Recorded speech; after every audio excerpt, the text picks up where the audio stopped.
Tipp today in association with Slattery's of Pecan, your main Peugeot dealer for over 50 years in the Premier County. Slattery'sGarage.ie.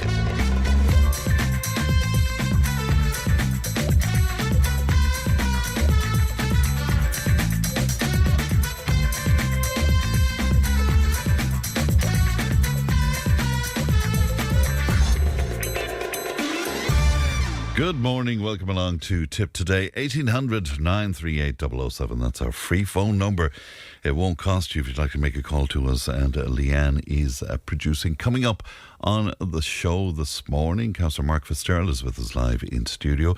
Council's plan to harmonise parking throughout the county. We'll be hearing from community activist Tom Hennessy on that. Make sure no valuable historical documents get thrown away during spring cleaning. And Louis Theroux's new documentary is called The Manosphere. It was released on Netflix this month. We will discuss this with both a male and a female panel, but it has most of the world talking at this point, so we're looking forward to that in the 10 and 11 hours this morning.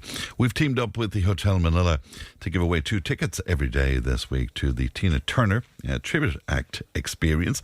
It's happening on Sunday, April the 5th, and if you want to be in with a chance to win those tickets, well, that's very easy. All you have to do is text or WhatsApp 083 311 3311. If you put Manila in your post, we'll know what you're at. Give us your name and your details, and we will announce the winners of those, or the winner indeed, of those tickets a little later on. You can text and WhatsApp 083 311 3311. You can email tiptoday@tippfm.com. Let's have a look at the front pages of some of your newspapers. The Irish Daily Mail, the lead story on the Mail today: Iran last night threatened to cripple the global energy market in a full-scale economic war by ramping up missile attacks on oil and gas plants. The Independent, so the lead story on the Indo today, the Taoiseach Simon Harris has said the government will bring forward an appropriate intervention within the next week in response to rising energy prices linked to the war in Iran. Now, it's understood that any measure will be short-term, with large-scale supports of the kinds introduced after the Russian invasion of Ukraine in 2022, to the Irish Times. And the Times lead story: parts of South Lebanon are at a risk of being cut off from the rest of the country after Israeli forces began striking bridges across the Litani River yesterday. And there's a picture of firefighters responding to an airstrike in a neighbourhood of Beirut yesterday, and again it has hints of Armageddon about it. Also on the Times today, the owner of an illegally built house, which has been the subject of almost 20 years of legal proceedings, says he expects demolition of his former home to begin this morning. We have a look at the Irish Examiner, and again it's all about oil prices and Iran, and they're telling us that Iran's huge Pars gas field was hit in a major escalation in the US-Israeli war that sent oil prices shooting higher, and the Tehran struck Qatar and fired missiles at Saudi as well, after vowing attacks on oil and gas targets throughout the Gulf.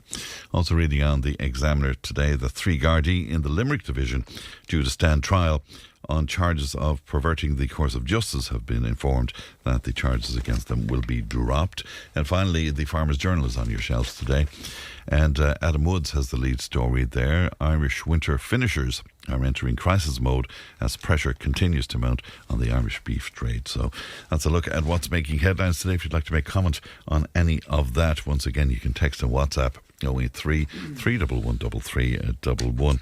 Now, as you know, on Tipp Today we're often inundated with correspondence from listeners about the dangers of social media and worrying increases in cyberbullying. Social media has not only changed how we interact with each other, but also our ability to do our jobs without anonymous judgment. Now, this was a topic of discussion at a recent council meeting where Councillor Mark Fitzgerald shared his decision to step back a little from posting online. He's with me in studio. Good morning to you, Mark. Morning, Fran. Thanks for having me. Well, thanks very much indeed for coming into us today. You have said, Mark, that you dread doing even a formal post on social media at this point. Yeah, it's unfortunately it's gone to that, and I don't think I'm the only politician. This is a conversation that's after happened with several of my colleagues up and down the country, because it's just that the negativity that's there, even when you're trying to just inform now. I see that there's wicked negativity, and sometimes even it's not so much even comments publicly on the post. You even get private messages to your Facebook Messenger or your Instagram account saying some nasty things like. And look, we're in the public limelight. I've no issue with someone giving me grief. That's part and parcel of the job. But at the same time, the when it comes to misinformation and disinformation, it's very hard. It's harder for us to do our job, especially if you're just posting something that's a truthful comment and you're just trying to inform people. And the vast majority of, especially local county councillors, you're just trying to inform the public, and might be just something to do with a boil water notice or or a local event coming up. And that's what I find, to see that there's a post that you didn't. That when I got involved in politics in 2019, similar posts I would have done then don't draw the same negativity as they do, or draw more negativity now than they would have back then. So we're talking about what, the last 6-7 years? 6-7 years. The change has been astronomical. And is that change, Mark, is that reflected in your one-to-one meeting with people as well? Because Shamia Morris was making that point, even that, that even to meet people down the street or whatever it is. Yeah, I do. I find the negativity in people is and I see that even being involved in the pub trade, as you know, from customers, there's that sense of negativity with people, no matter what the conversation. And like myself, I suppose I find that harder, because I've always tried to err on the positive side of things, and that no matter how bad a situation is, you can take some positivity from it. But I think people are more drawn towards negativity now, and I think a lot of that links back to social media and the social media algorithms, because at the end of the day, these algorithms are designed to keep you online for longer. And if you end up watching a video online that has some bit of negativity in it, or is charged against some other kind of ethnic minority or community, or some background that you're not affiliated to, you have that negativity built up on you, and you're like, it's dangerous. And I'm no innocent man myself. I fall victim to it. I've been caught scrolling. And you're saying it's dangerous.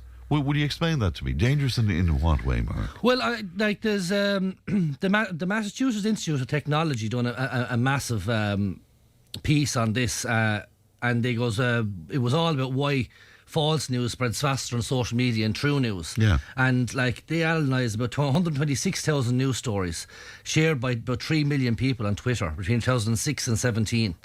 And the key findings were that fake news or agitative news spread 70% more, was more likely to be retweeted on Twitter than true stories. And the top 1% of false news stories reached nearly 100,000 people, where many true stories didn't come anywhere near that. So, and a lot of these stories then have an element of, they draw you in. So there's an emotional engagement. So they bring you in from the point of view of, they draw on your emotions, yes, your fear, your anger.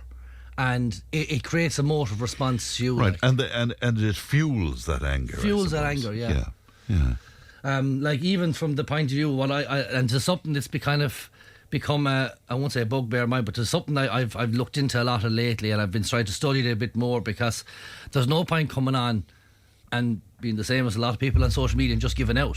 We need to find solutions to it. I've looked up some different research, and I can expand on any of these if you want. But a lot of them, these are from scientific studies and research studies done by different reputable organisations and institutes of technology and universities. And the main issues they see associated with social media are mental health effects, sleep problems, cyberbullying. It's even contributing big time now to reduce productivity in the workforce, misinformation, of course, and fake news, which I hit on, and social isolation. Even just to hit small bit on the mental health effects, 41% of teenagers report that social media makes them feel worse about their body image.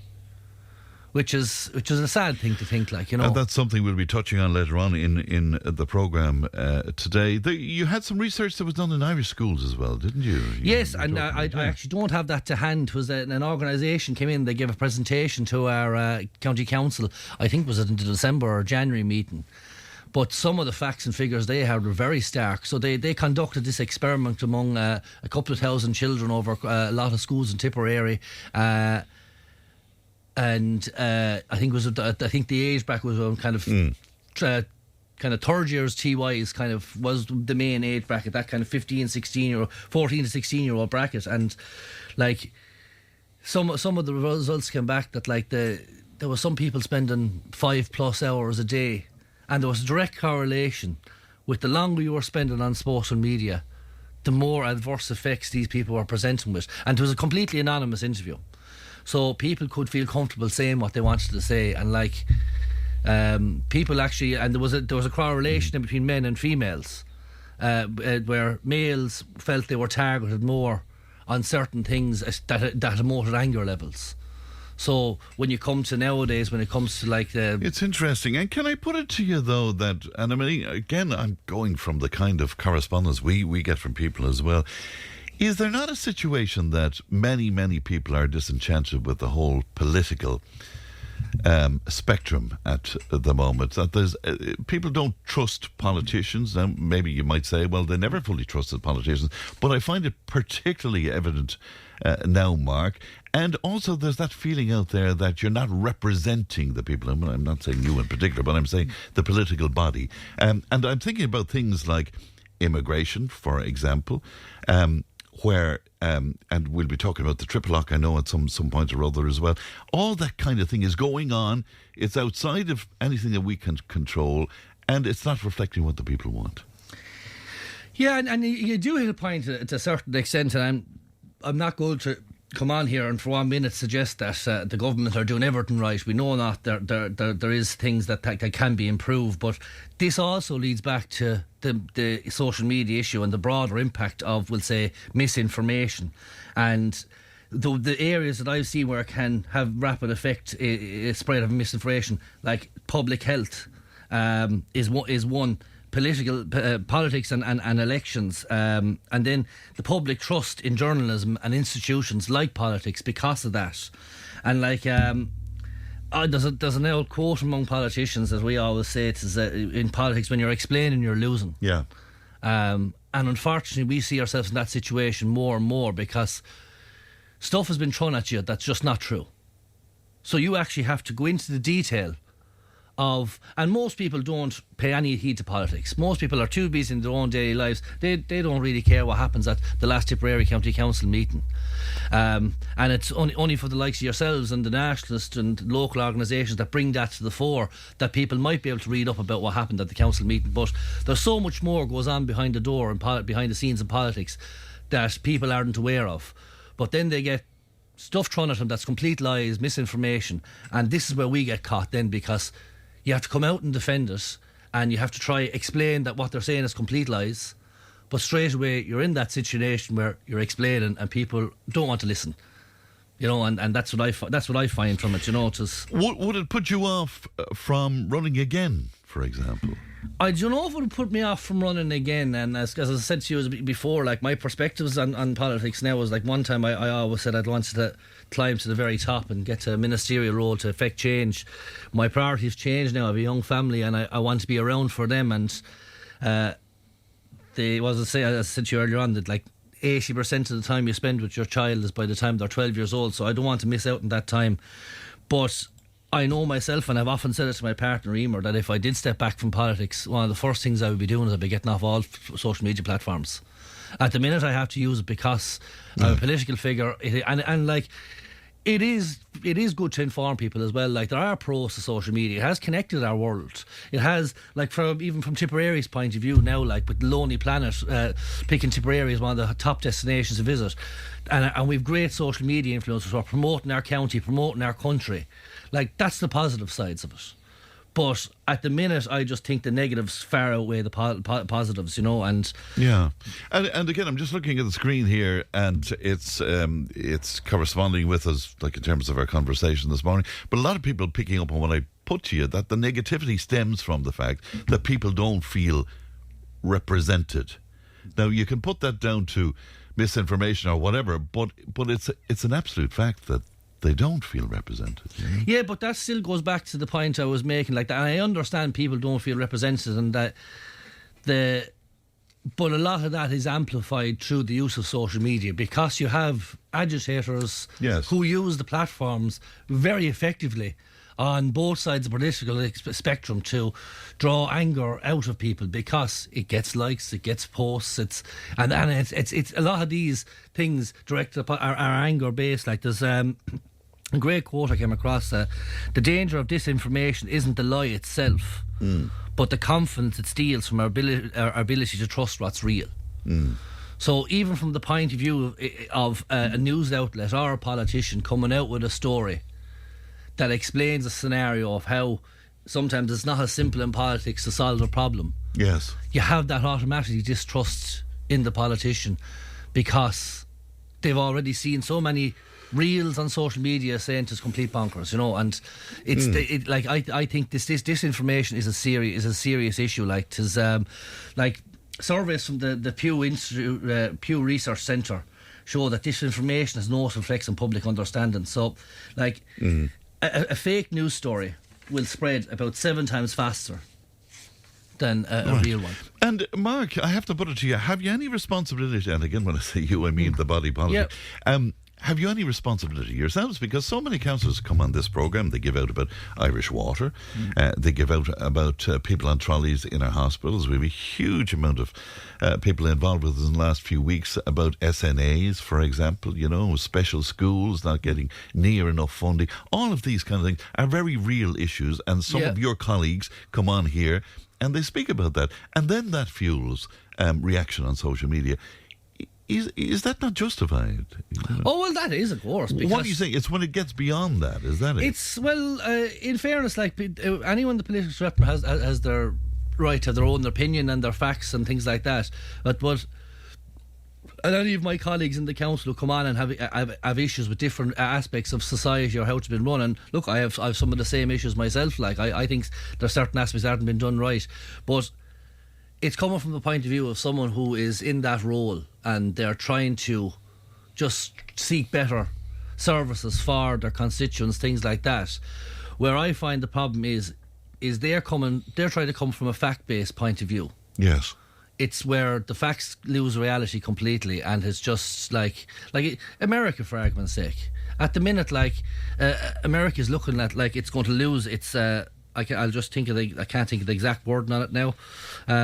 Losing its measles eliminator status, but that it established in 2000, because as of March 26, there are critical cases surging in measles because of, and we have a politician over there who is sceptical about modern science. You're talking about Robert Kennedy Jr. And I don't want to get too off the subject of the whole thing, but this is the thing: he has a massive following on social media platforms, and the areas in America where he has the largest following are seeing the largest drop back in vaccination rates. So some of the areas that would have been big supporters in the Republican sector, from his side's point of view, in the last American election, are back to maybe 60% vaccination rates, where you need a 90% to get at least herd immunity.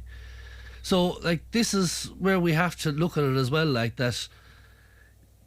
I kind of suppose came on and said, the politicians are right as well, but we're not. That there is people out there and they're using social media for their own devices. But that's the point I'm making, that sometimes politicians go down the road of using this and using the hatred and all of that as well. So there is a sense that there is a responsibility at your own door. And that's where I've been looking at where we need to. Because it's not about just coming on giving out.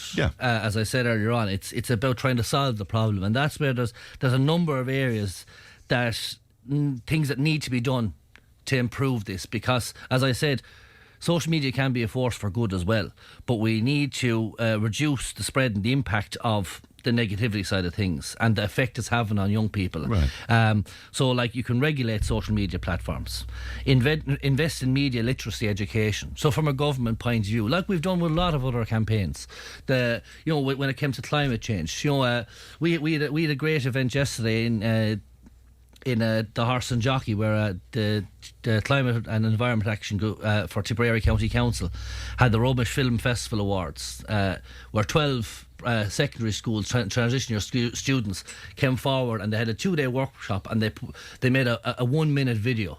And they all focused on a different aspect of climate change, and they were very powerful videos, and it was only 1 minute, but the message they got across in that minute.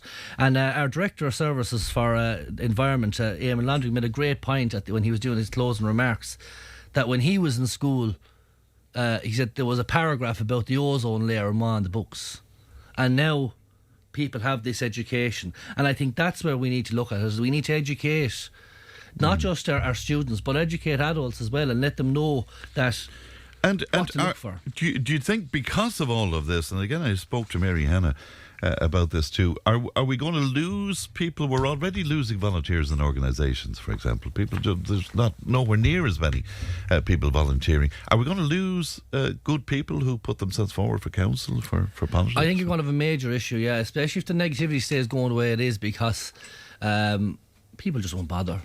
We have a lot of different political parties in this country, and while we might not always see eye to eye, the one thing I always say is the vast majority of county councillors I know in this country, no matter where their background, they have they all get into politics for the right reason, and that's to make their communities a better place. But if that status quo changes, that stress becomes too high on elected officials, then you might see less and less people going for politics, which is something. It will be a shame, because at the end of the day, democracy is very important. Seamus Morris spoke about his own experience where his family was concerned, for example. I mean, have the attacks on you been very personal at times? At times, yeah. Not so much, because I've tried to mitigate it myself. So yes, I'm very careful what I post now. Yeah. So I try to post completely from an informational point of view. Obviously, and now and again, there will be a very passionate post if there's something strong to my heart and something that I'm not happy about that's happening at higher levels of the government that I think needs to be changed. Yes, I'll do a post on it. But for the most part, I post from an information point of view. If a road is dangerous in a place, things like that, information about a community organisation running an event, I try to keep it as positive as I can, which minimises that, because as much as it has an effect on me, it does have an effect on my family as well, because they see this negative commentary. And this is only at a low level. Like, I often wonder how the likes of the Simon Harrises, the Micheál Martins of the world. Well, all you have to do is read down through some of the commentary. Like, I just hope their families are in a way that they just say they must have themselves trained to say, right, just don't look at this, because any post that our Tánaiste or our Taoiseach put up, it's probably more negative than positive. That's majority of the time. No matter how good the post is, it just draws that negativity, Some good news though. Community cafe in Featherton. It is great to see the community cafe in Featherton. A world of volunteers there yesterday morning. I popped in for a bite to eat. So they are going opening now from. For at the beginning, just to get their bearings, is from Wednesdays to Fridays from 9:30 to 2:30. Now, I hadn't room for breakfast yesterday morning, but I'm hoping to hop in tomorrow morning to get a good Irish fry in me. But I had a tea and a scone there yesterday morning. Now it was absolutely smashing. I just want to wish them the best of luck, and anyone that's passing through Featherton in the morning, it is a nice little place to pop in, and it's lovely, cosy, and the committee there have designed it in such a way that's very homely. All right, sounds great today. Before I let you go, Coalition finalising plans to tackle fuel and energy crisis. What are you hearing from your people? It's about time. I mean, people are really suffering out there. Yeah. When I got back last night, I was looking at some of the forecourts. Diesel now up there somewhere between €2.07 to €2.14 and so on one case. Yeah, it is getting out of hand now. And look, a lot of these situations are out of local people's control. But I'm delighted to see the article this morning. I think it's a bit late. We need to be moving on this quicker now. I know what some of the delay is, that they've done a massive bed of research onto where are the best areas to target the measures. Right. Because, Does it need to be more targeted this time round? Do you think? I think so, yeah. Like, you've certain industries in Ireland, like the agricultural industry, the haulage industry, to your general public, people at home, paying for heat and oil. We need to look at how we can help these people who are already struggling, like. Yeah. And I'm one of these people myself. I know myself, I struggle from month to month. So. What would you do? I mean, people are looking at the carbon tax, for example, which seems to have increased, in fact, over the last few years again. Where would you begin? Would you look to the carbon tax? I actually would. Now, they give lots of different reasons, examples for why they can't do that, but sometimes you need harsh measures in harsh circumstances. And I'd love to see them cutting the carbon tax, even if it's not for a long time. And it's a double-edged sword, because you do that, you're always going to get the grief from a political point of view, that when it has to be re-implemented.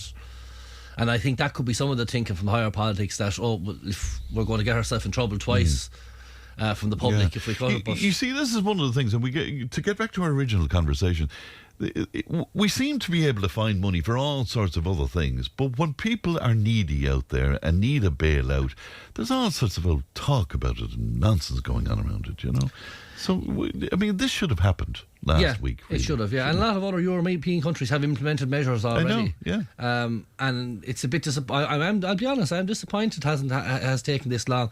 I am being told that it's because they are doing a lot of research into where the measures will be targeted best. I haven't been given any insight onto that yet, so I'm hoping by the end of the week we'll have something in place that will help people, because it's... things aren't going to improve any times in the interim, from what I can see from following geopolitics. All right, good to see you today, Mark, and thanks very much for coming into us. Councillor Mark Fitzgerald with us today. We'll take a break. We're back with more in just a moment. Tipp FM's Tip Today. With Slattery's Garage, Puckon. Main Peugeot dealers in the Premier County. And now stocking the full range of the luxury French car brand DS Automobiles. Book your test drive today with Slattery's Garage, Puckon. See slatterysgarage.ie.